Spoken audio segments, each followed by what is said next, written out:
नमस्कार। 144 साल बाद जो महाकुंभ प्रयागराज में आयोजित हो रहा है या हम मनाने जा रहे हैं, उसके उपलक्ष्य में कुंभ मेले से संबंधित काफ़ी सारी जानकारी इकट्ठा करने के लिए हम आपके सामने ये एक धारावाहिक लेके आ रहे हैं। 3 भागों में आपने बहुत कुछ जान लिया। अब हम आज के भी भाग में कुछ और जानकारी प्राप्त करेंगे परम भागवती डॉक्टर रमा गोलवलकर इनसे। उनका परिचय मैं आपको पहले ही करवा चुका हूँ, तो चलो मैं आगे बढ़ता हूँ। हमने देखा कि कुंभ मेले का नाम तो हमने पुराण काल से देखा है, पुराण की कथा से वो संबंधित है, समुद्र मंथन की, और उसके बाद में इतिहास में भी उसके प्रमाण मिले हैं कि तब से उसे मनाया जा रहा है जी। तो अगर मैं ये कहूँ कि ये हमारी संस्कृति का एक बहुत बड़ा हिस्सा है, तो इसमें कुछ गलत तो नहीं होगा? बिल्कुल नहीं। और आप तो संस्कृति के अभ्यासक हैं, तो आप हमें थोड़ा इस बारे में बताइए कि हमारी संस्कृति के ऐतिहासिक प्रमाण क्या क्या मिलते हैं, वो कितनी बड़ी थी, कहाँ तक पहुंची थी? हिंदी भाषा में संस्कृति इस शब्द के लिए सभ्यता शब्द का इस्तेमाल होता है। जी हाँ।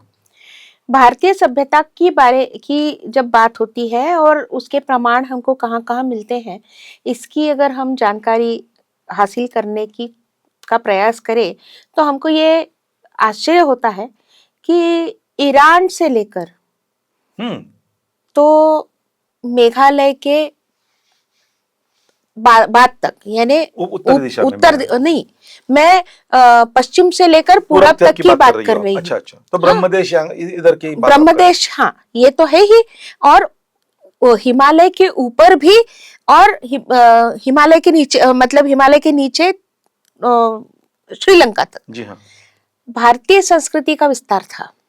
तो खारिस्तान, कजाकिस्तान, उज्बेकिस्तान, अच्छा, ये सारे जो देश रशिया ने अपने कब्जे में रखे थे और फिर एक साथ वो स्वतंत्र हुए। तो ये जितने भी 14-15 देश थे जो बिल्कुल भारत की सीमा को लग के थे, यानी पाकिस्तान की या अफगानिस्तान की सीमा को लग के थे, वो सारे भी भारतीय संस्कृति के एक हिस्सा थे और उस पर उसका बहुत ज्यादा प्रभाव था। चीन का उइगर करके एक प्रांत है, तो वो भी भारतीय संस्कृति का ही एक हिस्सा था। अच्छा। मैं एक आपसे मतलब एक जानकारी साझा करना चाहूंगी कि हिमालय के उत्तर में जो प्रदेश है उसको कहा जाता था उत्तर कुरु। अच्छा, कुरु ही कहा जाता था। हाँ। और जहाँ पे हिमालय के दक्षिण में, जहाँ पे अपना हरियाणा और उत्तर प्रदेश वगैरह है, वो था दक्षिण कुरु। जी हाँ। तो उत्तर कुरु और दक्षिण कुरु ऐसा पूरा भारत पूरा था, और दक्षिण मद्र भी था और उत्तर मद्र भी था। अच्छा, उत्तर मद्र में कौन सा हिस्सा था? ये जो हिंदू कुश घाटी के ऊपर वाला सारा जो हिस्सा था वो उत्तर मद्र में आता था। अच्छा। और वहां पे भी बहुत सारी सभ्यताएं या लोक बस्तियां थी जो भारतीय सभ्यता से प्रभावित थी। जी हाँ। तो यहाँ पे हम लोगों को बहुत अच्छे अच्छे प्रमाण मिले हैं। विशेषकर यहाँ पे भगवान विष्णु की कई मूर्तियां उत्खनन में मिली है। अच्छा। और उसी तरह से हमें शिवलिंग भी मिलते हैं। जी हाँ। तो इसका मतलब यह है कि ये लोग भी मूर्ति पूजा करते थे और उन्हीं भगवानों को पूजते थे जिन भगवानों को आज हम पूजते हैं। और उसके अलावा हमारा जो पूरा विस्तार है उसे अगर देखा जाए तो जो एज़टेक नाम की जो एक सभ्यता थी, जो स्पेनिश लोगों ने नष्ट कर दी, विध्वंसित कर दी, वो एज़टेक आपको उच्चारण में बहुत आसानी होगी समझने में, एक आस्तिक करके एक ऋषि थे। जी हाँ, बिल्कुल। तो उस आस्तिक ऋषि वहां तक पहुंचे थे और उन्होंने भारतीय सभ्यता वहां पहुंचाई थी, इसलिए वो खुद को, वहां के सारे लोग खुद को एज़टेक बोलते हैं। जी हाँ। अब क्या होता है कि बातों बातों में या सदियों से एक ही शब्द को उच्चारण करते करते करते उस शब्द का एक अपभ्रंश भी हो जाता है, इसलिए वो आस्तिक का एज़टेक हुआ है। जी हाँ। तो एक और है कि क्यूबा लोग कहते हैं कि हमें वीरा कोचा ने आकर सभ्यता सिखाई है। विराकोचा कौन था? मेरे ख्याल से ये विरोचन का अपभ्रंश है। हाँ, ये विरोचन का अपभ्रंश है। इसका मतलब यह हुआ कि हम लोग कहाँ कहाँ पहुंचे थे और हमारी सभ्यता कहाँ कहाँ अपनाई गई थी, इसका ये प्रमाण है। आपने करीब करीब पूरी दुनिया को समेट लिया अपने वक्तव्य में। हम दक्षिण एशिया की तरफ भी देख सकते हैं और मुझे अचानक एक बात याद आ रही है। इंडोनेशिया जो एक इस्लामी देश है, बिल्कुल, वहां का जो एयरपोर्ट है, हवाई अड्डा, उसका नाम ही स्वर्ण भूमि ऐसा है, जो कि पूरी तरह से हिंदी या हिंदुस्तानी लगता है। और इतना ही नहीं तो वहां पे जो एयरपोर्ट पे अलग अलग किस्म की मूर्तियां या उसकी सभ्यता को दर्शाने वाली चीजें, फोटोग्राफ्स, ऐसा कुछ होता है। वहां पे समुद्र मंथन का दृश्य बहुत बहुत ही सुंदर तरीके से बनाया गया है। तो अब ये तो जाहिर है कि इंडोनेशिया तक हमारी संस्कृति थी, और जिस की हम बात कर रहे हैं समुद्र मंथन, वो भी वहां भी दिखाया गया था। मैं आपको अभी एक और बात बताती हूँ कि सिर्फ इंडोनेशिया, जकार्ता, ये जकार्ता का पुराना नाम था योग्यकर्ता, और इंडोनेशिया का नाम था शाम। अच्छा, बाद में उसको सयाम हो गया था उसका। अब इंडोनेशिया कहा जाता है। तो इसी तरह से हम लोग अगर जावा में जाए तो वो यवदी द्वीप था, फिर कंबोडिया कंबूज कहलाया जाता था, वियतनाम को चंपा बोलते थे। जी हाँ। तो कंबोडिया में मैं अभी जाके आई। अच्छा। और कंबोडिया का ये मेरा चौथा प्रवास था। हाँ, चौथा प्रवास था। मैं कंबोडिया के मंदिर दिखाने के लिए लेके जाती हूँ, क्योंकि वहां पे बहुत अच्छी तरह से भारतीय संस्कृति रची बसी थी और बहुत ही सुंदर मंदिर उन्होंने वहां पे मंदिरों का उन्होंने निर्माण किया। वहां पे भी मुझे समुद्र मंथन दिखा। ओहो। और वो भी दुनिया के सबसे बड़े हिंदू मंदिर के प्रांगण में, जिसे हम आज अंकोर वाट के नाम से जानते हैं। वहां पे छह गैलरीज हैं। हिंदी में उसको कहते हैं दीर्घिका। तो 6 दीर्घिकाएं हैं।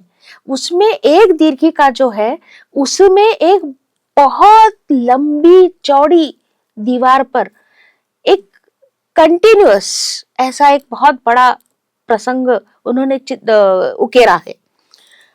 लो रिलीफ में है, तो इसलिए होता क्या है कि हमें वो देखने में थोड़ा ज्यादा ध्यान देकर देखना पड़ता है, लेकिन उसमें स्पष्ट तौर पे समुद्र मंथन लिखा हुआ है। अच्छा। या दिखाया हुआ है। अब इस समुद्र मंथन की खासियत यह है, अच्छा इसके पहले मैं बता दूं कि ये राजा सूर्यवर्मन द्वितीय ने अपने मृत्यु के पश्चात अपनी समाधि स्थल के रूप में इसको बनाया। अच्छा। उनकी उपस्थिति में, उनके जीवन काल में ही ये उनके पूरा हुआ। राजा सूर्यवर्मन ये विष्णु के परम भक्त थे, तो उन्होंने ये सोचा कि विष्णु मेरे मृत्यु के पश्चात मुझे परम विष्णु लोक इस नाम से जाना चाहिए। इसलिए उन्होंने अपनी समाधि स्थल का नाम भी परम विष्णु लोक ही रखवा लिया। अब ये पूरा जो उसका डिजाइन यानी अभिकल्प जो है वो करने वाला स्थपति यानी आर्किटेक्ट, उसका नाम था दिवाकर पंडित। आपको ये नाम, मतलब ये सारे जो नाम हैं वो हमारे यहाँ जैसे हैं वैसे ही वहां पे थे। बिल्कुल, बिल्कुल। इतनी वो सभ्यता उन लोगों ने अपनी सभ्यता को अपना लिया था। तो दिवाकर पंडित ने ये जो खास दीवार है, ये उत्तर से दक्षिण की ओर जाने वाली दीवार है। जी हाँ। और पूरब की तरफ उसका वो दिखती है, पूर्वाभिमुख कहते हैं उसको। हाँ। तो पूर्व की तरफ है, तो सूर्य की पहली किरण जैसे ही उगती है वो उस दीवार पे आएगी।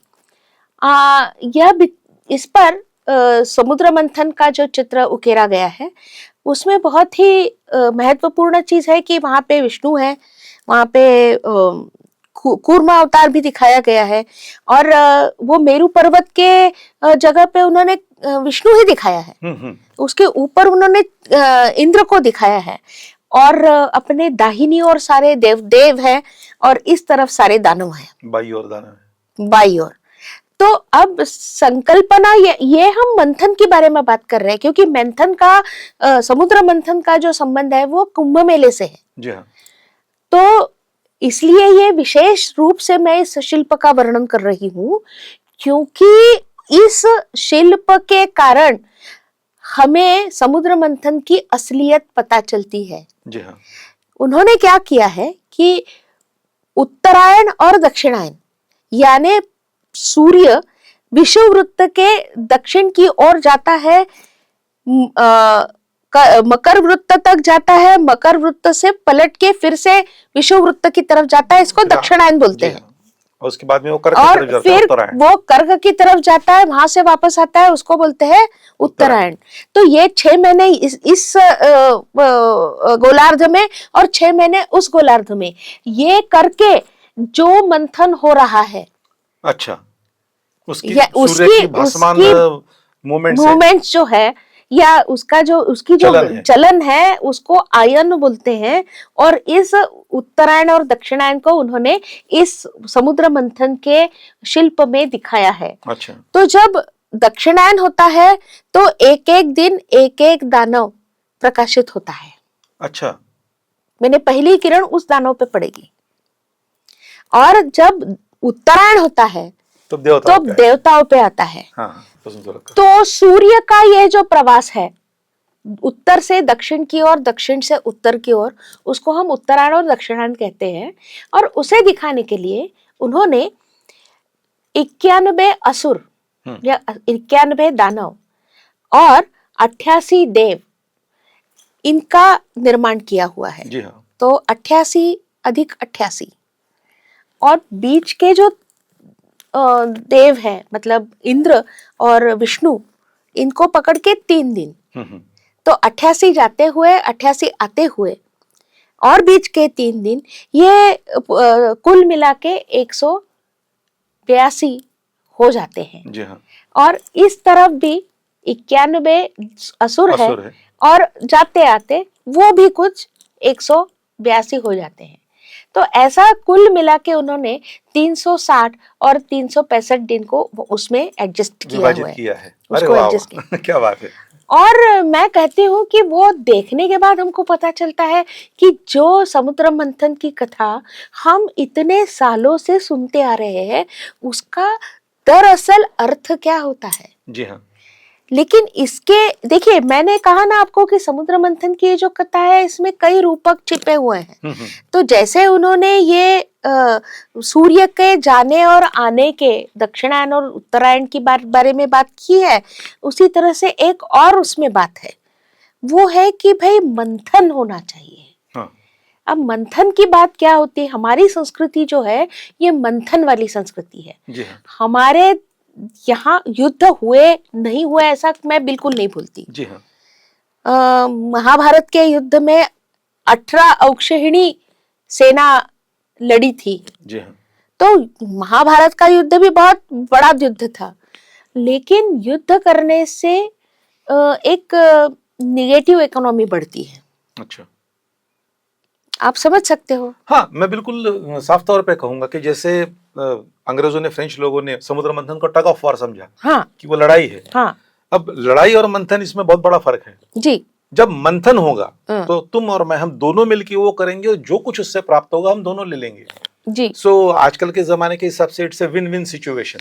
बिल्कुल, आप भी जीती मैं भी जीता। लेकिन मानो हमने आपस में लड़ाई की या दो देश आपस में लड़ पड़े, तो जाहिर है कोई एक देश जीतेगा दूसरा हारेगा, लेकिन जो जीता है हाँ, उसकी भी प्राण हानि होगी जी, वित्त हानि होगी जी, उसके वहां के घर बर्बाद हो गए, बहुत सारा नुकसान उसका भी होगा। वो जीता ये बात और है। तो ये भूमि की उपजाऊता या उर्वरा जो भूमि की उस पर भी बुरा असर होता है। वातावरण बहुत ही प्रदूषित होता है, जीवित हानि होती है। उसका तो कोई देखिए, जीवित हानि ऐसी एक हानि है जो हम पुनः एक बार उसका पुनर्भरण नहीं कर सकते, है ना। तो ये निगेटिव ग्रोथ है। जी हाँ, इसको हम निगेटिव इकोनॉमी बोलते हैं। देखिए, इकोनॉमी बढ़ेगी कि पैसा इधर से एक हाथ से दूसरे हाथ में जाएगा, तो पैसा वो तो बढ़ेगा, लेकिन उसमें लोगों की आंतरिक जो शांति है वो शांति नहीं मिलेगी। बराबर।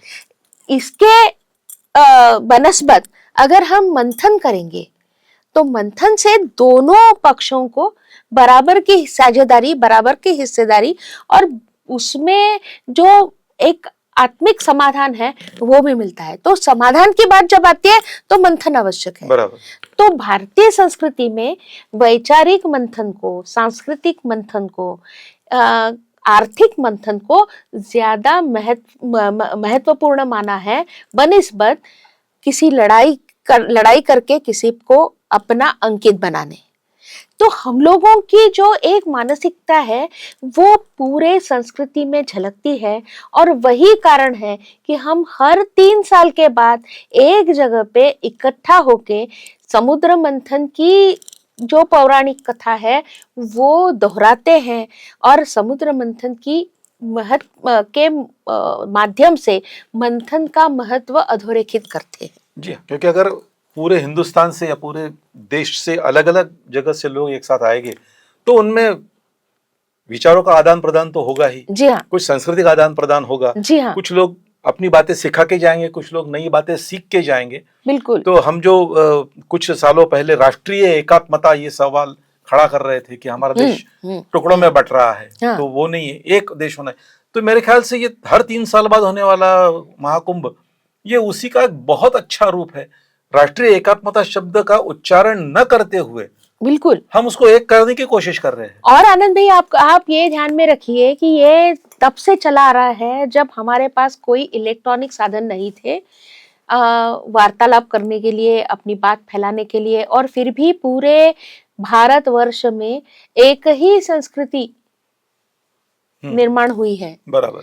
यानी अगर आप कश्मीर में भी जाएंगे तो कश्मीर शैविज्म में भी शिव के हाथ में त्रिशूली होगा और दक्षिण भारत के शैव पंथ में भी भगवान शिव के हाथ में त्रिशूल ही होगा। बराबर। तो ये जो एकात्मता है ये निर्माण करने के लिए हमें इस कुंभ मेले का सांस्कृतिक महत्व जानना आवश्यक है।